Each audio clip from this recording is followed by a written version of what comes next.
রোজ রোজ একই রকম খাবার দাবার খেতে ভালো লাগে না। চলো আজ নতুন কিছু বানানো যাক। পুর ভরা কুমড়ো পাতার বড়া। প্রথমেই লাগবে পরিষ্কার কুমড়ো পাতা। পাতাগুলো একটু কচি দেখে হলেই ভালো হয়, সেগুলোকে আমি ধুয়ে পরিষ্কার করে রেখে দিয়েছি। আর যেটা লাগবে বেসন। বেসন একটু সামান্য পরিমাণে হলুদ আর পরিমাণ মতো নুন দিয়ে বেসনটাকে গুলে নিতে হবে। আর কি লাগবে, মসুর ডাল, তার সাথে পেঁয়াজ আর 1 থেকে 2 কোয়া রসুন। যদি ঝাল খেতে পছন্দ করো গোটা কাঁচা লঙ্কা দেওয়া যেতেই পারে।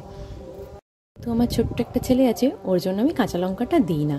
মিক্সিতে ভালো করে পেস্টটা করে নিয়েছি। আর বেসনটা ঠিক এইরকমভাবেই ব্যাটারটা বানাতে হবে। তারপরে কুমড়ো পাতাগুলো ভালো করে ধুয়ে এই পুরটাকে দিয়ে, পুরেতে অবশ্যই একটু পরিমাণ মতো নুন, হলুদ, জিরে গুঁড়ো দিতে হবে। পুরটাকে এভাবে দিয়ে নিজেদের ইচ্ছে মতো করে মুড়িয়ে বেসনে ডুবিয়ে গরম তেলে ছেড়ে দিতে হবে। একটা পিঠ যাই লাল লাল করে ভাজা হয়ে যাবে, অপর পিঠটা উল্টে দিতে হবে। গরম ভাতের সাথেই হোক বা শুধু মুখে, দুর্দান্ত খেতে লাগে। একবার অবশ্যই সবাই বাড়িতে বানিয়ে খেও আর আমাকে জানিও কেমন লাগলো। মাছ মাংস যদি নাই থাকে, এরকম একটা মেনু কিন্তু আমাদের পুরো 1 থালা ভাত নিমেষেই শেষ।